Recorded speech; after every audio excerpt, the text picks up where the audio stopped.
Glembada dan bangsa Trunka yang hadir memandang kedua wanita itu dengan bengong, karena ini adalah kejadian sangat langka. Biasanya, tidak pernah sama sekali ada yang berani berucap di depan sang raja. Apalagi sekarang ada dua wanita saling caci dan maki di depan umum dan anak-anak, bagaikan di sana hanya ada mereka berdua. Kedua wanita itu sudah tidak malu-malu lagi untuk mencak saling menjelekkan. Bahkan kata-kata kotor pun sudah berani mereka teriakan. Mungkin apabila tidak terhalang oleh beberapa orang yang duduk, pukulan dan tendangan sudah saling memampir ke tubuh mereka berdua. Arkitirema memandang kejadian itu dengan serba salah, tidak tahu apa yang harus dilakukan. Ia tidak dipersiapkan menghadapi kejadian seperti ini. Hei para perempuan, jaga sikap kalian. Tiba-tiba ada suara berat berteriak menggeledek, diikuti oleh munculnya seorang kakek berbadan besar menggunakan jubah lebar berwarna kuning keemasan dan membawa sebuah tongkat panjang dan berat berukiran kepala binatang aneh. Spontan kedua perempuan yang sedang bertengkar diam seperti jangkrik terinjak gajah. Wajah kedua wanita itu memancarkan ketakutan yang amat sangat. Keduanya tiba-tiba secara berbarengan menekuk kedua kaki mereka dengan lemas untuk berlutut ke arah kakek tersebut. Tetua adat, ampuni kami. Keduanya kembali secara bersamaan memohon ampun sambil ketakutan. Mereka berdua tahu persis apabila tetua adat sudah turun tangan, hukuman yang sangat berat akan menimpa mereka. Kalian berdua sudah mulai kurang ajar di depan sang raja, sudah berani menganggap pimpinan kalian tidak ada. Sudah buta atau tulikah kalian atau sudah gila, hah? Teriak sang kakek sambil mengangkat tongkatnya ke atas. Dari ujung tongkat itu muncul sebuah asap kekuningan, bergerak cepat seperti ular, menuju ke arah kepala Fletilsi dan Tremviv, yang keduanya sedang berlutut menggigil saking takutnya. Akan tetapi sebelum asap itu mengenai kepala mereka, Glembada berteriak cepat, "Tahan paman, jangan fledo mereka." Secara tiba-tiba asap itu buyar ke udara dan menghilang secara cepat. Arkitirema menarik napas lega karena ia sudah siap bergerak untuk mencegah terjadinya sesuatu yang tidak diinginkan. Meskipun itu nanti akan menyinggung perasaan bangsa Trunka. Begitu rajanya sendiri yang mencegah, legalah perasaannya. Sebagaimana perintahmu sang raja, sang kakek membungkuk sambil kembali menurunkan tongkatnya ke posisi semula. Fletilsi dan Tremviv menarik napas lega meskipun badan mereka masih menggigil. Tapi tadi mereka sudah membayangkan wajah akan hancur karena dihukum fledo. Hukuman itu adalah bagi mereka yang tidak menghargai Glembada. Wajahnya akan dihancurkan sampai seperti bubur coklat, lalu sebulan kemudian dibuang ke tengah kawah berapi. Maka oleh sebab itu, wajar saja apabila keduanya menjadi ketakutan luar biasa. Glembada sendiri sangat tidak menyetujui hukuman itu. Namun karena itu adalah warisan hukum yang harus dipatuhi, dia tidak mampu berbuat apapun. Hanya sebagai raja, dia berhak untuk menarik hukuman fledo, meskipun tidak berhak untuk meniadakan hukuman kejam tersebut. Sang tetua adat terlihat seperti tidak puas dengan keputusan sang raja, akan tetapi tidak bisa berbuat apa-apa. Mata dan mukanya hanya memandang bengis pada dua wanita yang tadinya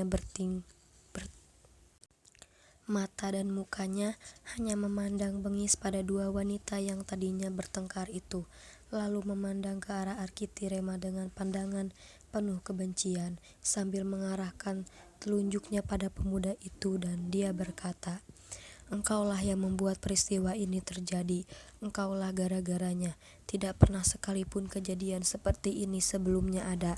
Begitu engkau datang, segalanya menjadi berantakan."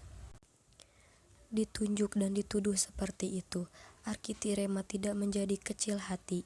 Ia tersenyum pada sang tetua adat seraya berkata, Sang tetua adat, saya memohon maaf yang sebesar-besarnya, karena seperti Anda katakan, ini terjadi karena saya penyebabnya. Mungkin Anda benar, maka oleh sebab itu, sekali lagi saya mohon maaf dan juga sekaligus mohon pamit, karena keberadaan saya di sini malah menjadi gangguan saja. Setelah berkata seperti itu, tubuhnya yang kekar secara perlahan melayang ke udara. Semua memandang dengan heran dan takjub, kecuali 25 Neryatu yang pernah ditolong oleh pemuda itu, karena sebelumnya sudah melihat kehebatan sang utusan Adhama. Glembada dan sang tetua adat memandang dengan mata terbelalak dan heran juga takjub. Tidak mereka sangka, ternyata kemampuan pemuda itu demikian ajaib di mata mereka. Mereka berpikir seperti semua yang hadir, kemampuan terbang seperti itu hanya bisa dilakukan oleh para trempona atau para dewa. Arkitirema sengaja bergerak perlahan ke udara secara vertikal, dan tubuhnya mulai memancarkan cahaya kebiruan. Hal itu membuat semua yang melihat semakin takjub, dan semakin yakin bahwa pemuda itu adalah trempona. Glembada sebelumnya sudah menyangka bahwa pemuda ini bukan manusia sembarangan. Maka oleh sebab itu dari awal dia selalu menyebut dengan panggilan manusia istimewa. Namun perkiraannya tidak sejauh apa yang dilihatnya sekarang. Tadi ketika mendengar cerita dari dua wanita yang bertengkar itu, dia setengah percaya saja, karena diceritakan dalam keadaan emosi tinggi dan hanya diganda tertawa. Namun sekarang setelah melihat sendiri, barulah dia yakin seyakin-yakinnya. Terlebih lagi dan ketakjuban yang dirasakan oleh sang tetua adat, kakek itu karena datang belakangan, jelas-jelas tidak tahu siapa pemuda yang tadi berdiri di sebelah Glembada. Dia tadi hanya menduga dan biasanya dugaannya itu benar, bahwa pemuda itulah yang membuat dua perempuan Neryatu bertengkar secara hebat dan tidak menghormati adat. Sebagai seorang tetua adat, dia memiliki kelebihan dan dilengkapi senjata untuk menegakkan aturan hukum yang sudah berlaku selama ribuan tahun, bahkan mungkin lebih. Oleh sebab itu, dia adalah orang yang sangat ditakuti karena tidak pernah ragu untuk memberikan hukuman. Meskipun dikatakan sangat kejam, namun semua tidak diperdulikannya. Yang penting tugas terlaksanakan dan adat terpelihara dengan baik. Semenjak dirinya masih kecil, sering sudah mendengar tentang kehebatan Trempona yang bisa melakukan hal-hal luar biasa. Salah satunya adalah seorang Trempona bisa terbang dan mengeluarkan cahaya berwarna-warni. Mulailah dia menyesali kesembronoannya yang tidak bertanya dulu tapi langsung main vonis begitu saja. Karena terbiasa dihormati dan dianggap selalu benar, maka egonya pun menjadi semakin membesar. Akibatnya, kakek itu menjadi selalu main vonis, dan selalu tidak ada yang berani membantah. Kalau begitu, wajarlah dua orang perempuan ini memperebutkan seorang Trempona, karena dia sangat-sangat layak untuk diperebutkan semua wanita di seluruh jagat raya. Kakek itu berkata di dalam hati, sambil berjanji di dalam hati juga untuk tidak sembrono lagi. Dari kejadian yang sangat sebentar itu, sang tetua adat sudah belajar banyak, terutama soal menurunkan ego, meskipun mungkin harus belajar lebih banyak lagi, karena egonya itu sudah mengakar puluhan tahun di dirinya. Ketika pemuda perkasa itu telah mencapai ketinggian 10 meter, barulah Glembada sadar. Tiba-tiba dia melompat ke atas mengejar Arkitirema, lalu menangkap kaki pemuda itu. Sebetulnya kalau pemuda itu mau, ia akan mampu dengan mudah menghindari Glembada. Akan tetapi dibiarkan saja kakinya ditangkap oleh sang raja. Akibatnya, pemimpin bangsa Trunka itu menggantung di kaki Arkitirema. Ternyata tubuhnya yang besar dan berat itu tidak mampu membuat sang pemuda utusan turun, malahan seperti tidak merasakan beban sama sekali. Ia membawa Glembada membumbung semakin tinggi. Sang tetua adat dan bangsa Trunka yang hadir menjadi panik. Mereka mengira Saniala akan membawa serta Glembada dan bangsanya akan kehilangan raja. untuk bertindak pun tidak ada keberdayaan. Akhirnya, semua hanya berteriak dan menjerit, memohon Saniala menurunkan rajanya.